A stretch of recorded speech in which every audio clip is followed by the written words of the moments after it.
Boa noite a todos. Que a paz de Jesus nos abençoe, nos ilumine. Uma grande alegria estarmos aqui mais uma vez para podermos conversar um pouquinho sobre a doutrina espírita que escolhemos ou que estamos escolhendo seguir na nossa caminhada. Com grande alegria que voltamos aqui a rever os amigos, os companheiros do Missionários da Luz, que nos recebe com tanto carinho.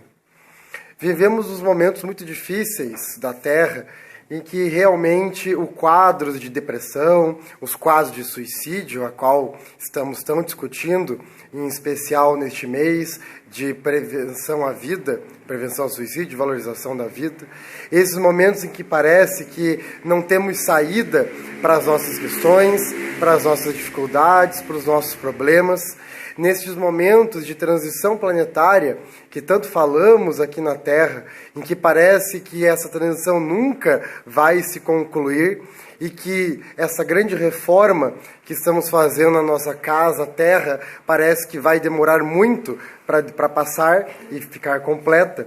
Vamos vivendo da maneira que conseguimos muitas vezes. Vamos vivenciando as dificuldades da maneira que achamos que é mais adequada. E às vezes, claro, erramos neste contexto. E a vontade de desistir parece que realmente está mais forte do que nunca. A vontade de largarmos mão daqueles desafios, dos compromissos que assumimos, parece que faz muito sentido quando não temos saída, ou acreditamos que não temos saída para continuar na nossa jornada.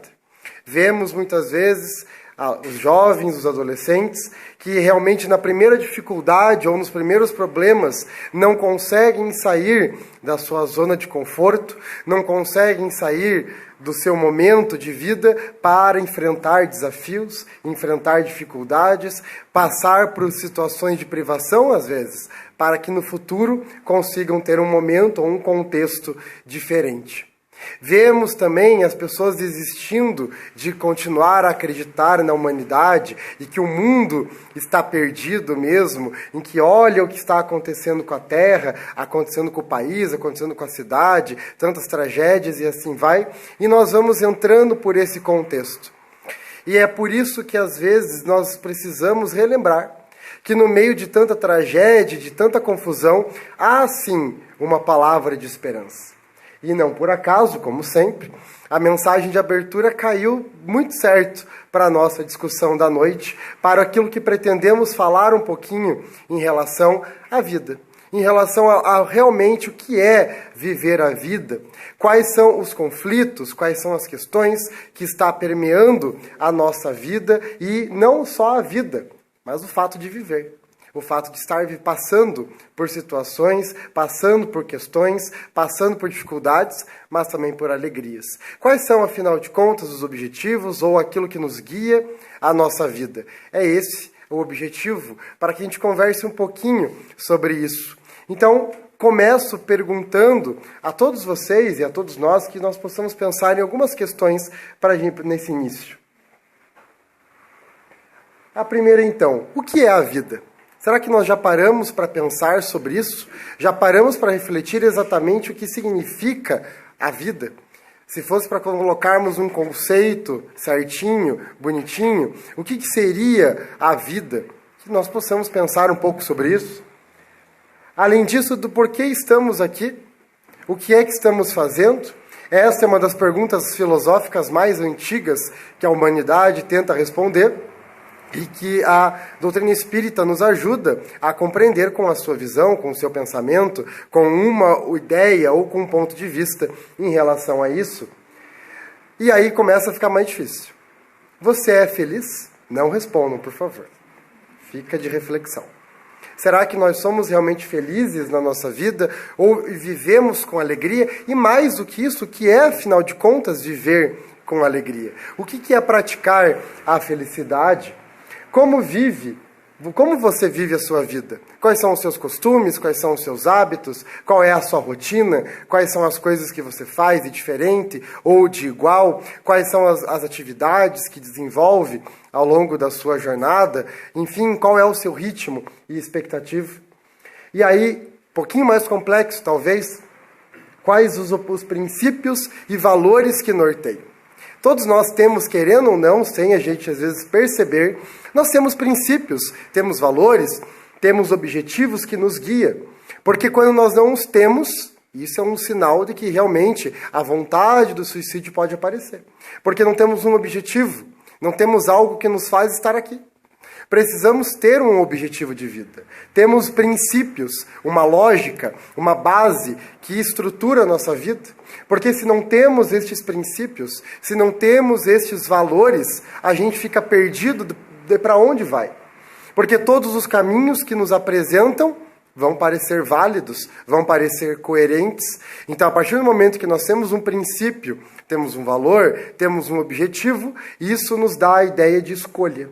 Isso nos leva automaticamente a uma decisão que precisamos tomar. A cada passo que damos, precisamos escolher se vamos para um lado ou vamos para o outro.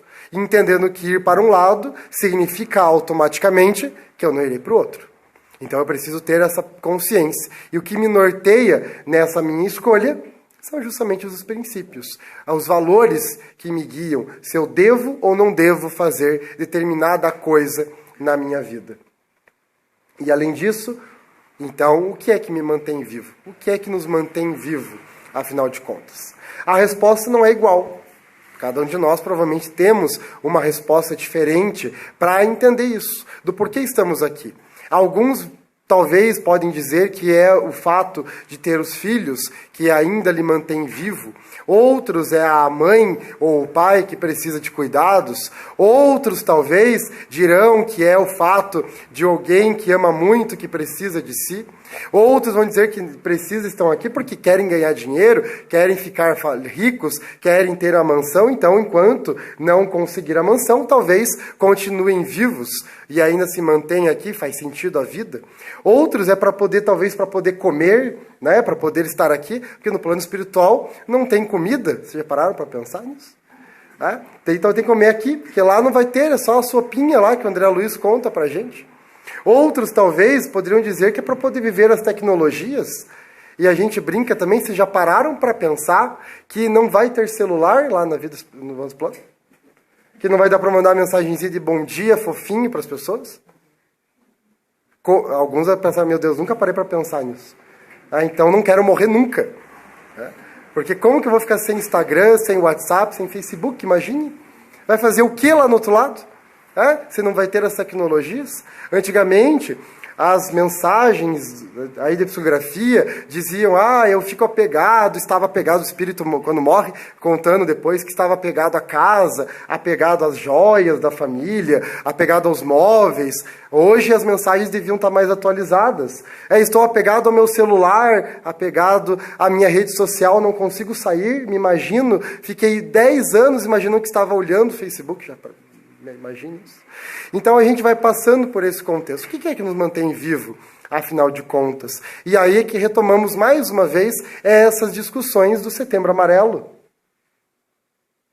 que faz pensar realmente da vida, em que esse contexto, em que provavelmente vocês já escutaram aqui, que estamos vivendo no Brasil um contexto de um suicídio a cada 45 minutos. Então, é um dado muito alarmante para nós. Então, portanto, precisamos fazer o caminho contrário, pensar sobre a vida.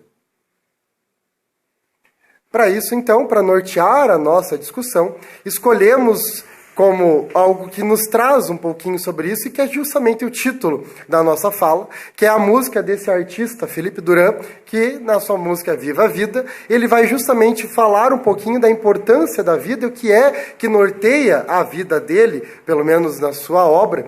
Talvez muitos já tenham escutado, é uma música que está bastante nas rádios, e a reflexão de Felipe Duran é muito interessante e nos traz muitas reflexões em que podemos fazer grandes comparações com a doutrina espírita. Então convido a todos para que nós podemos escutar a música de Felipe Duran e depois fazer as reflexões e os apontamentos e as comparações em relação à doutrina espírita. Por favor.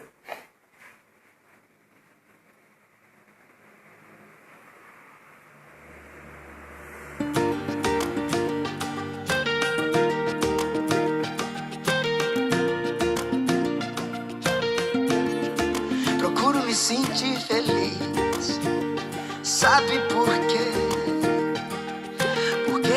espero nada de ninguém. Expectativas sempre machucam e a vida é curta, então ame sua vida e seja feliz e mantenha sempre um sorriso no rosto. Aquele seu sorriso, viva a vida pra você. E antes de falar, escute. Antes de escrever, pense. Antes de gastar, ganhe. Antes de orar, perdoe.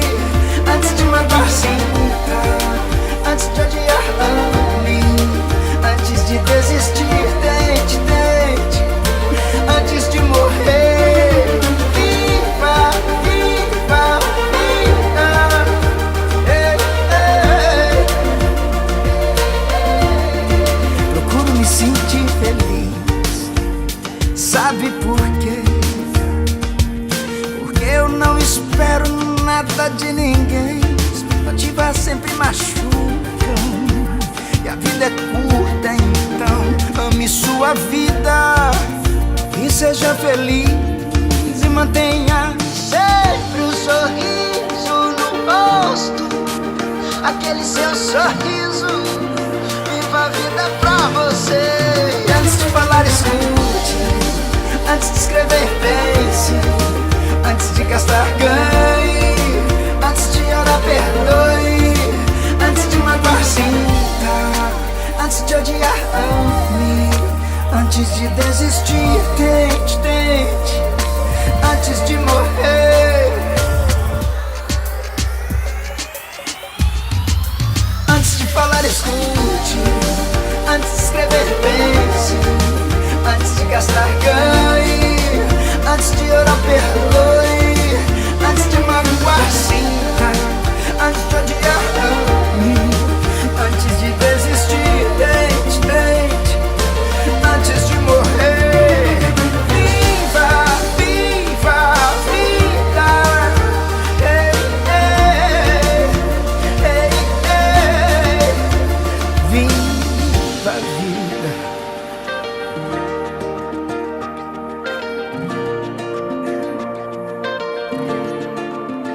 Viva a vida.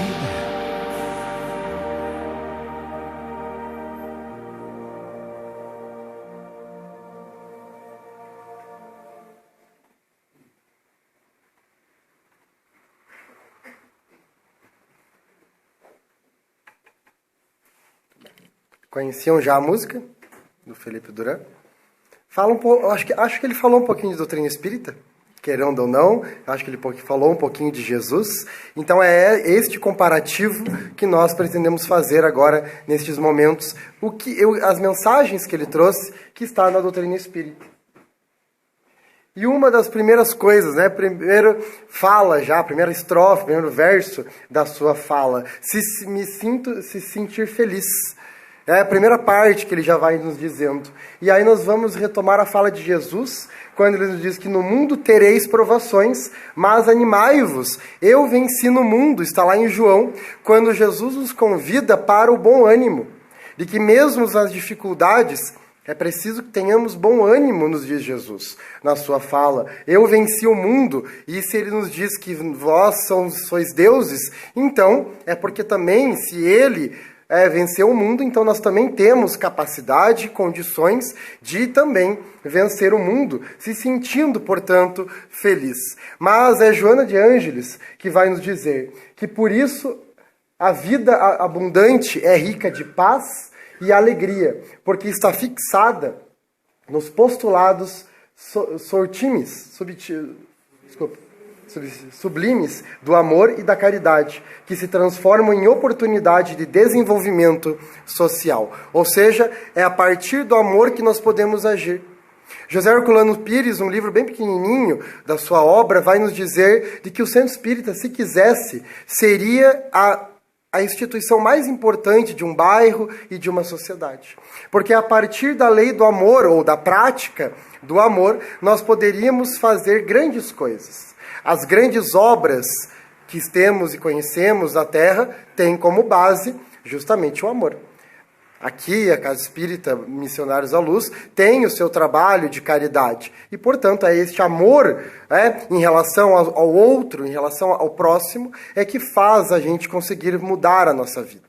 E aí nós temos uma reflexão muito importante da doutrina espírita, e que nós já fizemos ela aqui, que é lá da última parte do Livro dos Espíritos, quando Kardec pergunta o caminho da felicidade. E os espíritos vão responder, então, que a felicidade não é uma coisa do final. Não é o final da nossa vida, ou o final da nossa existência espiritual. Ela é o caminho. A partir que nós vamos evoluindo, nós vamos se tornando mais felizes. E se, à medida que nós vamos evoluindo, nós vamos sentindo mais felizes, e para eu poder evoluir, eu preciso amar, essa é a lógica, eu só evoluo se eu amar, então, nessa lógica, podemos chegar à conclusão que para eu ser feliz, eu preciso amar. Porque se para evoluir eu preciso amar, e evoluindo eu vou ficando feliz, então, felicidade é amor. À medida que eu vou praticando a caridade, eu vou me tornando mais feliz. Então, se sentir feliz é estar feliz de verdade, é estar contente de estar aqui, é estar contente de estar vivo. É esta felicidade que a doutrina espírita nos convida e que o artista também está fazendo na sua fala. A relação de nós nos sentirmos felizes.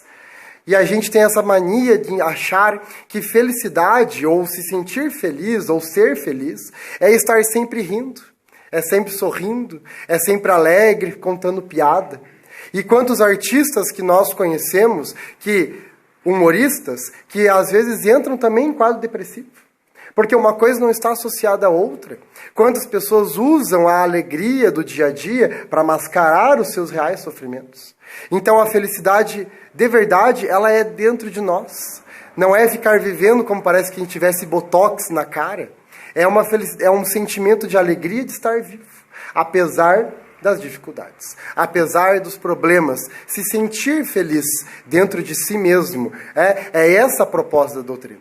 E é isso que Jesus nos pede na sua obra, o bom ânimo que ele nos convida, e ele diz, eu quero que os meus discípulos, antes de mais nada, se sintam felizes. Então não adianta querer somente levar a mensagem para fora se os discípulos não estão felizes. Jesus nos diz isso numa conversa que ele tem com Bartolomeu, que está narrada no livro Boa Nova, em que, nessa conversa com Bartolomeu, Jesus percebe que Bartolomeu era uma pessoa muito triste. Então ele senta com Bartolomeu e pergunta o que é que faz ele ficar tão triste. E Bartolomeu não sabe nem dizer o que é que ele faz ficar infeliz. E eles conversam a noite toda sobre isso, somente Jesus e Bartolomeu. E neste diálogo Jesus diz isso. Quero que meus discípulos sejam reconhecidos por muitos se amarem, que ele vai pregar depois essa fala, mas já está colocado em todo o seu pensamento, para que os discípulos possam amar, é se sentirem felizes, é se sentirem bem, terem bom ânimo em relação às dificuldades, em relação aos problemas. Então a primeira grande lição é justamente essa, que a gente possa se sentir feliz de verdade. Não uma felicidade total, porque ainda não é possível no planeta de provas e expiações, indo para a regeneração. Mas ser felizes, como está no Livro dos Espíritos, que possamos ser felizes na medida em que a Terra nos proporciona a felicidade. A outra fala da música. Não espero nada de ninguém. Então aí agora a reflexão começa a ficar um pouquinho mais complicada. Não espero nada de ninguém. Ele se sente feliz porque não espera nada de ninguém, diz Felipe Duran. E esse é um grande aprendizado para todos nós. Conseguimos entender que realmente não podemos esperar nada das pessoas. A expectativa sempre machuca, ele vai dizer depois. Porque a gente espera dos outros. A gente espera que os outros nos compreendam. Nós esperamos que os outros entendam o porquê da nossa atitude. Que os outros olhem para nós com um olhar caridoso. E entendam o que é que nós estamos querendo pensar. Que nós estamos querendo na nossa vida. A gente espera que os outros sempre entendam e façam aquilo que nós queremos. Mas nós enxergamos a partir do nosso ponto de vista. E o outro enxerga a partir do ponto de vista dele. E talvez a postura que nós esperamos dele, ele não entende que aquilo é necessário. Porque ele olha para um outro lado. Então nós não podemos esperar nada de ninguém. Isso é libertador. Essa verdade nos liberta. Porque a gente não espera dos outros, a gente faz as coisas que estão às nossas custas. Nós fazemos aquilo que nós entendemos como correto, sem esperar que o outro nos agradeça. É esse o pensamento evangélico. É isso que Jesus nos pede e nos convida a todo instante. Amar sem pedir retribuição. Fazer aquilo que nós devemos fazer sem esperar que o outro nos retribua da mesma maneira. Por isso que, como já discutimos aqui em outras oportunidades, não faz sentido aquela frase que eu imagino que vocês já escutaram, mas é óbvio que nunca disseram, que eu só vou amar o outro, eu vou tratar bem o outro que me trata bem. Já escutaram isso, né? Não, nunca disseram, imagino eu. Se o outro me tratar bem, eu vou tratar bem. Se o outro me tratar mal, eu também vou tratar mal. Parece muito interessante esta lógica, mas ela não faz sentido. Porque se eu digo que o se é condição. Então, se o outro me tratar bem, eu trato bem. Então, eu estou pondo uma condição, que é qual? A postura do outro. Ou seja, quem está mandando em mim? O outro. Quem coordena a minha vida? O outro, não é eu. As pessoas falam isso achando que estão se sentindo como se estivessem libertadas, como se mandassem na própria vida. Eu vou agir do jeito que eu quero. Se o outro me tratar bem, eu vou tratar bem. Não, quem está comandando é o outro. Porque é ele que vai decidir qual vai ser a sua postura. Que liberdade é essa? Que postura é essa? Que autonomia é essa? Então é fazer aquilo que eu sei que eu tenho que fazer. Olha o princípio da vida. Eu sei qual é o caminho que eu tenho que fazer, não interessa a atitude do outro. Eu sei qual é a atitude que eu tenho que praticar. E isso está lá na oração de São Francisco, que nós sabemos que não foi Francisco de Assis que escreveu, mas que representa os ideais franciscanos da ideia do amor. Amar antes do que antes ser amado. Perdoar do que ser perdoado. Então é o meu movimento, e não do outro. Não esperar nada de ninguém, porque a cada um segundo suas obras. Está lá uma frase do Charlie Brown Jr., a tirinha do desenho, lição de hoje, não esperar nada de ninguém. Isso é uma lição que a gente precisa praticar, por mais difícil que lhe pareça, é uma verdade muito importante para a nossa vida. E Felipe Duran continua, ame a vida e seja feliz. E aí nós vamos então a Simeão, que nos diz o seguinte: abre, pois, os ouvidos e os corações, meu bem-amados. Cultivai essa árvore da vida, cujos frutos dão a vida eterna. Aquele que a plantou vos concita a tratá-la com amor, que ainda havereis dar com abundância seus frutos divinos. Ame a vida e seja feliz. Valorizar a vida que nós temos hoje aqui na Terra. Valorizar o fato de estarmos vivos, que é uma grande riqueza. Não sabemos quando vamos partir. E que bom. Aproveitar o presente, para aproveitar a oportunidade de estarmos aqui. Nós sabemos da fila, e aí com certeza nós já escutamos isso diversas vezes, da fila gigante que possui para encarnar. As pessoas esperam a encarnação. Mas não é só uma fila no sentido de que existem outros que vão antes da gente. Uma fila de quem é que vem primeiro, ou de quem tem mais merecimento para encarnar primeiro, para continuar o seu processo de evolução. É uma questão de organização da doutrina, que está muito claro nos livros da doutrina espírita.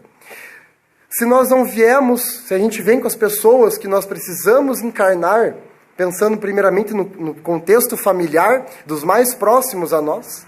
Então nós temos uma organização que está nos livros da doutrina espírita. Então se eu vou ser filho, no planejamento reencarnatório, que nós fazemos lá no plano espiritual, se eu vou ser filho de fulano e de ciclano, qual é a lógica? Eu preciso que primeiro que os dois venham. Então nasce um, aí depois nasce o outro, aí tem que esperar os dois crescerem, se conhecerem em determinado momento da vida, que pode demorar mais ou menos.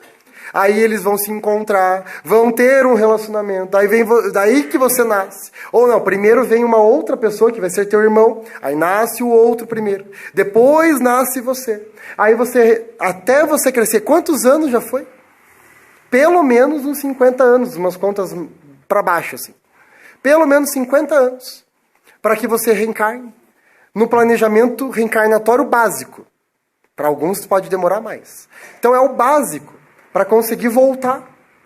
Olha o planejamento. Reclama de todas as situações que possui e não compreende o que está por trás desse contexto. Ou esquece do que está por trás da nossa vida hoje e das questões e das dificuldades que estamos passando hoje.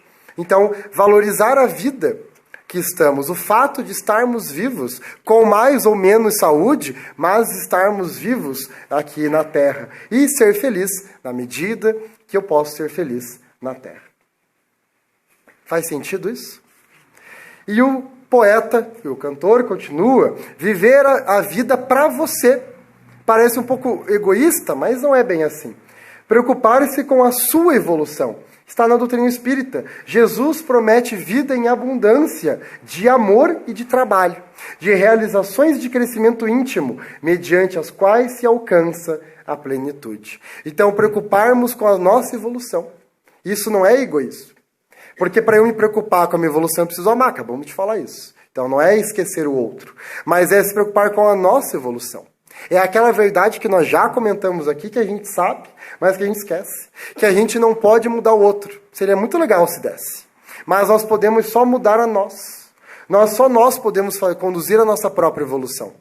Nós não podemos conduzir a evolução do outro, por mais que a gente tente. Controlar a vida da outra pessoa. Queremos saber de tudo. Sabemos todos os passos do outro, mas nós não sabemos. Então, para se preocupar com a sua evolução. Ou, nas palavras de Jesus, olhai primeiro o cisco no seu olho, antes de olhar a trave no seu olho, antes de olhar o cisco no olho do seu irmão. Então, é se preocupar com a gente, com as minhas atitudes, olhar para a minha postura, para a minha vida, antes de me preocupar com a vida do outro. Jesus promete, então, vida em abundância, que é a evolução, de amor e de trabalho, e de realizações. É assim somente que eu vou chegar à minha evolução, trabalhando, de crescimento íntimo, mediante as quais se alcança a plenitude. Então, por meio do meu trabalho, do meu desenvolvimento, eu vou conseguir chegar à evolução. Vou conseguir atingir o grau de evolução moral e intelectual, que é o objetivo que estamos aqui. Então, viver a vida para você, para as suas questões, para o seu dia a dia, fazer aquilo que te interessa para você, e não querer viver a vida das outras pessoas, não querer seguir as outras pessoas, não querer só fazer o que os outros lhe pedem, mas que você tenha consciência do que é que precisa fazer na sua vida. Então, viver a vida para você, porque é você que vai responder para a sua própria consciência as atitudes que você cometeu ao longo da sua vida. E, além disso, temos valores. Então, já vimos o que é a vida, querendo ou não. Vimos qual é o que está por trás disso tudo. Então, os valores que precisamos ter para seguir a nossa jornada. E antes de falar, escute, nos diz o cantor. Antes de escrever, pense. Antes de gastar, ganhe. Esse é difícil. Antes de orar, perdoe. Esse é bem difícil também. Antes de magoar, sinta. Antes de odiar, ame. Antes de desistir, tente. E antes de morrer, e ele deixa os 3 pontinhos para a gente já sabe qual é a continuação da frase. Então aí nós temos um roteiro evangélico perfeito de como devemos agir. Todas as reflexões que nós sabemos, mas que por vezes nós esquecemos. É essa lógica em que as coisas precisam acontecer. Ou fazendo a comparação, traduzindo um pouquinho disso que o cantor nos diz. Então, antes de falar, escute. É a caridade, é a compaixão.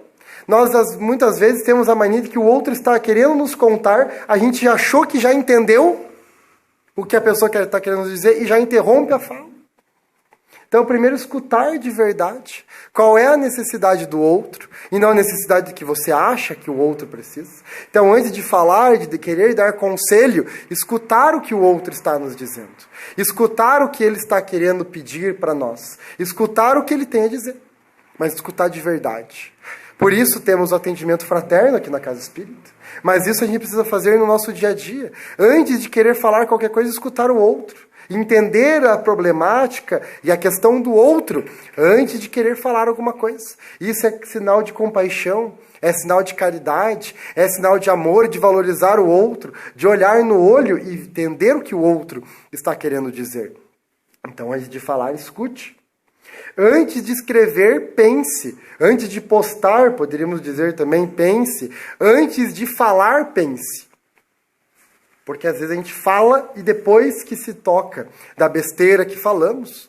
Pessoas que parece que esquecem do que estão falando. Não se tocam do que falam. Falam e nem percebem o quanto a palavra está machucando a outra pessoa. Então é reflexão com as atitudes. Precisamos primeiro pensar no que estamos fazendo. Antes de falar, antes de postar, antes de escrever alguma coisa, pensar qual é o impacto que aquilo vai trazer para os outros que vão escutar.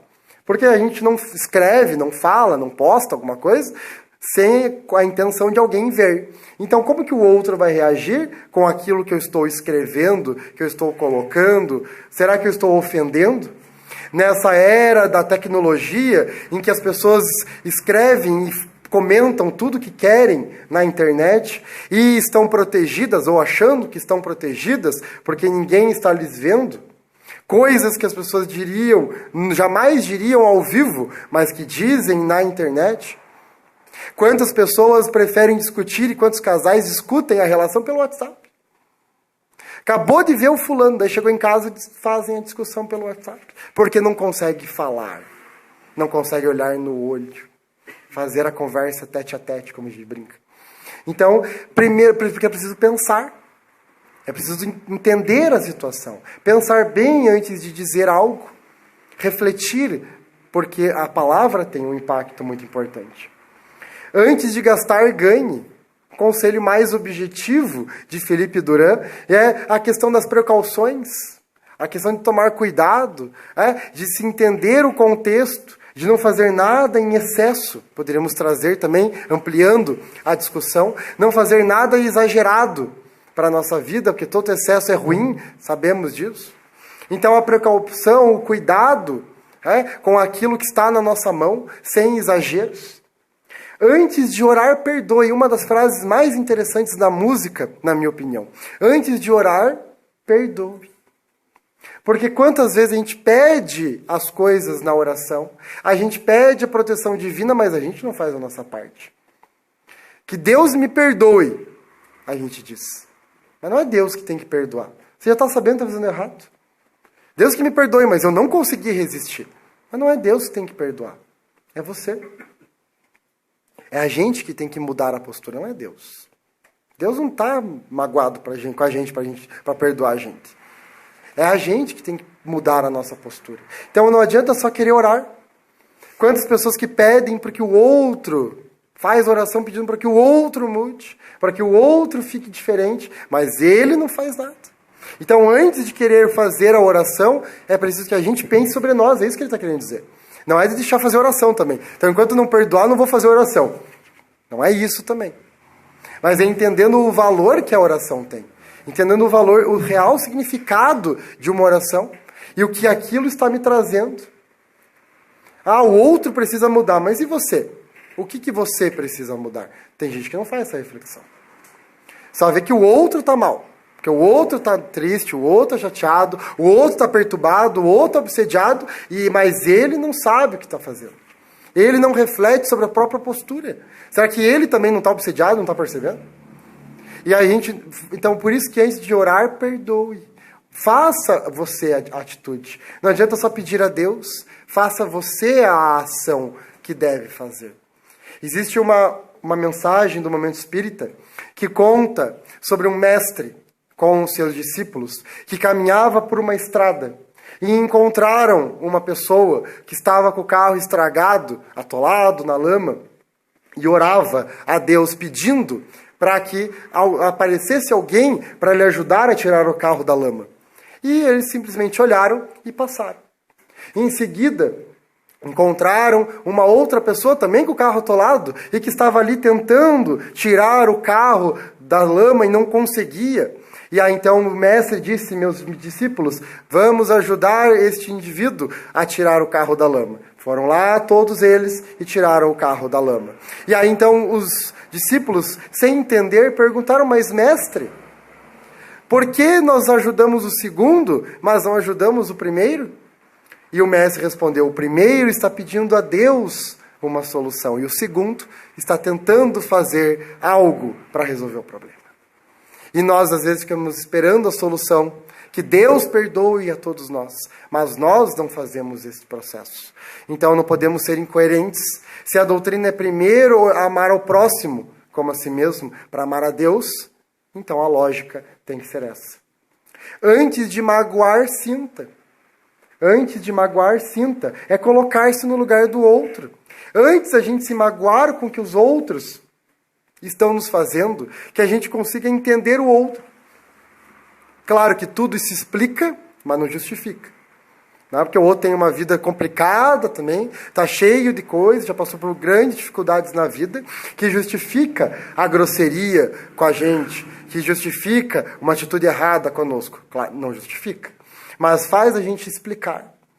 Faz a gente sentir o outro, se colocar no lugar do outro, do porquê o outro foi grosseiro com a gente, porquê o outro fez tal coisa conosco, quais são os valores e as crenças que o outro utilizou para fazer aquilo.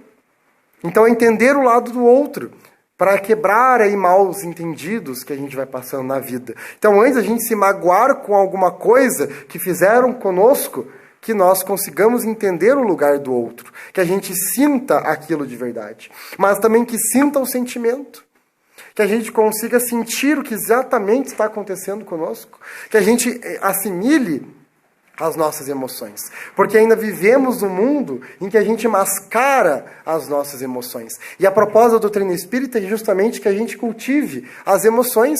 Na fala de Kardec, é preciso cultivar as emoções. Então, para cultivar, eu preciso saber quais são as emoções que eu tenho. Mas antes de se magoar, é sentir aquilo que eu estou passando. É sentir o meu sentimento. É compreender quando eu estou com raiva de verdade. É olhar e saber que eu estou com raiva. Mas a gente não se analisa, mascara. Eu estou morrendo de raiva, mas mascaro a minha raiva. Porque eu não quero sentir raiva. Mas eu estou sentindo, é fato. Tem uma amiga que é muito engraçado. Ela fala: estou com raiva agora. Aconteceu alguma coisa, fala: fiquei chateada. Ela para e reflete. É muito legal, porque primeiro porque ela está pensando, ela está raciocinando sobre o que ela está sentindo. E segundo, ela está exteriorizando. Então, se a gente não conhece ela, ou não, se alguém não percebe direito, não conhece bem, já está avisado. Fiquei chateado. Já está avisando. Mas esse é um primeiro passo. Precisa do segundo, que é agora trabalhar isso. Já sabe e já sentiu. Já se percebeu. Agora o segundo passo, que é trabalhar o sentimento. Então, sentir de verdade as nossas emoções. Além disso, antes de odiar, ame. Antes de transformar aquela velha reflexão que provavelmente já escutaram também. Que qual que é o contrário do amor? Não é o ódio, né? Não é o ódio. É a indiferença. Porque quando eu não amo a outra pessoa, eu sou indiferente. Se eu não tenho sentimento nenhum, eu sou indiferente. Agora, se há algum tipo de sentimento, eu olho o outro. Se eu não tivesse sentimento pelo outro, eu não olhava. E o ódio é o amor que se transformou em doença. O ódio é o amor que virou raiva, que virou ódio. Mas é o amor. É um amor doente, mas é um amor. Agora, quando eu não amo, quando eu não tenho sentimento nenhum pelo outro, eu sou indiferente com outra pessoa. Eu ignoro, eu nem vejo que o outro está do meu lado. Eu nem sei que o outro está do meu lado. Agora, quando eu ódio, eu odeio, eu sei tudo da vida da outra pessoa. Percebo cada passo que a outra pessoa dá. Então, existe um sentimento ali de amor que se transformou em outra coisa, mas é amor presente. Então, antes de odiar, que a gente ama. Se as duas são vertentes do amor, então que a gente escolha o lado do amor, ao invés do amor-ódio, que é muito importante. Antes de desistir, tente de novo. É a esperança, a persistência que a doutrina espírita tanto nos fala, tanto nos convida, que sejamos persistentes na nossa caminhada, que não desistamos na primeira situação, que a gente entenda e continue a seguir. E aí eu uso novamente o exemplo dos jovens. Nós fazemos parte de um cursinho pré-vestibular lá na minha cidade, lá em Campo Largo, e a gente vê hoje, nós estamos com um número recorde na turma desse ano em especial, porque muitos desistiram. Da turma dos 40, nós estamos com 12, 13, em média, indo para a aula todo dia, justamente pela desistência. Porque está muito difícil. Eu não estou aguentando trabalhar, estudar, não estou aguentando ter que ficar estudando todo dia, não estou aguentando sair para a aula toda noite, está muito pesado. E a gente larga a mão muito fácil das coisas. A gente desiste muito fácil das coisas. A gente tenta melhorar, mas desiste logo. A gente desiste das coisas materiais, pensa nas espirituais. Começa o regime e já desiste. Na primeira oportunidade. Imagina as questões espirituais. Pretendo hoje, vou perdoar. Na primeira situação já não perdoou. E aí já desiste. E a gente tem que então insistir nas questões. Insistir naquilo que temos como objetivo na nossa vida. Porque os caminhos vão passando, mas nós podemos insistir. Então tentar e tentar antes de morrer. É a consciência da imortalidade. É a consciência de que a vida vai se encerrar. Não a vida espiritual. Nós vamos passar para o outro lado. Mas nós temos que fazer, como o próprio Jesus nos aconselhou, que nós aproveitemos a oportunidade de hoje, que nós façamos o que devemos e que podemos fazer hoje. Reconciliai com o vosso inimigo hoje, porque senão depois vai ficar mais difícil. Então, antes de morrer, né, não é porque vai acabar tudo quando morrer, mas é a noção de que precisamos aproveitar o hoje para fazer tudo o que der para fazer na nossa vida. Todas as questões que nos comprometemos antes de encarnar, fazer agora. Fazer hoje. Não esperar o amanhã. Porque talvez o amanhã não chegue. E a gente vá para outro plano e aí a coisa vai demorando mais para se resolver. Vai se resolver, mas vai demorar mais. Então são essas reflexões que Felipe Duran nos traz na sua música e que nós podemos comparar com a doutrina espírita. Por fim, vive no mundo, nos diz Joana de Ângeles, sem fugir-lhe aos padrões, mas dando lugar à filosofia do amor e do bem, gerando em tua volta alegria e bem-estar. É esse o objetivo da vida. À medida que sejamos felizes, nós contagiamos os outros com a nossa felicidade. E nesse sentido, trouxe como reflexão final uma mensagem do Momento Espírita, que vai dizer justamente desse olhar diferente que precisamos ter. Convido a todos para que possamos escutar a mensagem.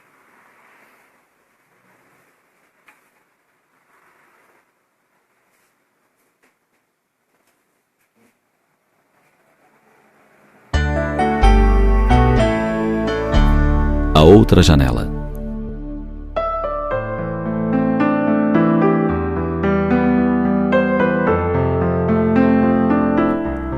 A menina debruçada na janela trazia nos olhos grossas lágrimas e o peito oprimido pelo sentimento de dor causado pela morte do seu cão de estimação.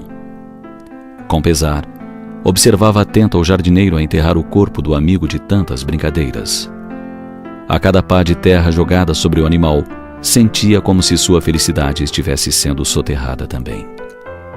O avô, que observava a neta, aproximou-se, envolveu-a num abraço e falou-lhe com serenidade. Triste a cena, não é verdade? A netinha ficou ainda mais triste e as lágrimas rolaram em abundância. No entanto, o avô, que sinceramente desejava confortá-la, chamou-lhe a atenção para outra realidade. Tomou-a pela mão e a conduziu até uma janela opostamente localizada na ampla sala.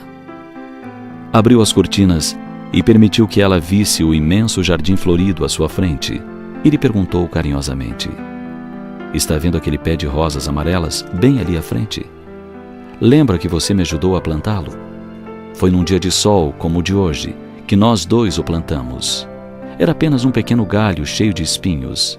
E hoje, veja como está lindo, carregado de flores perfumadas e botões como promessa de novas rosas.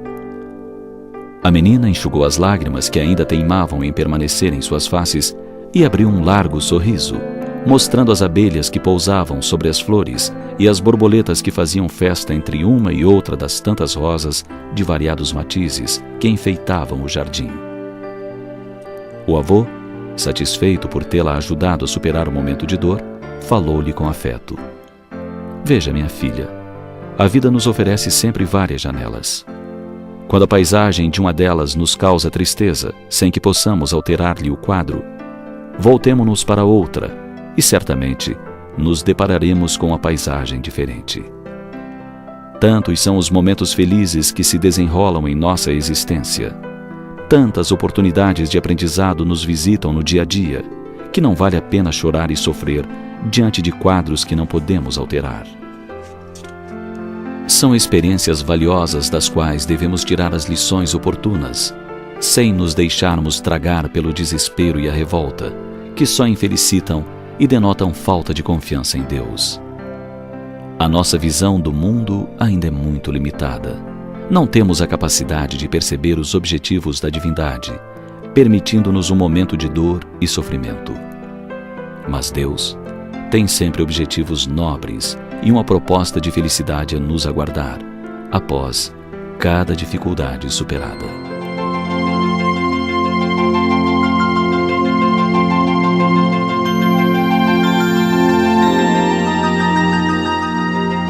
Se hoje você está a observar um quadro desolador, lembre-se que existem outras tantas janelas, com paisagens repletas de promessas de melhores dias. Não se permita contemplar a janela da dor. Aproveite-lhe a lição e siga em frente com ânimo e disposição. O sofrimento que hoje nos parece eterno não resiste à força das horas que a tudo modifica. A luz sempre vence as trevas. Basta que tenhamos disposição íntima e coragem de voltar-nos para ela. Agindo assim, o gosto amargo do sofrimento logo cede lugar ao sabor agradável de viver e saber que Deus nos ampara em todos os momentos da nossa vida.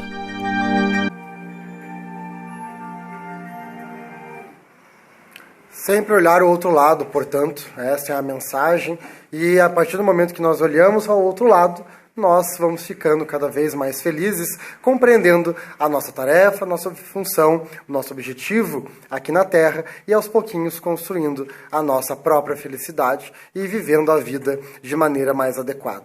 Agradeço com grande alegria a paciência que tiveram de me escutar, agradeço mais uma vez a casa pelo convite, pela acolhida e que Deus nos ilumine e nos abençoe hoje e sempre.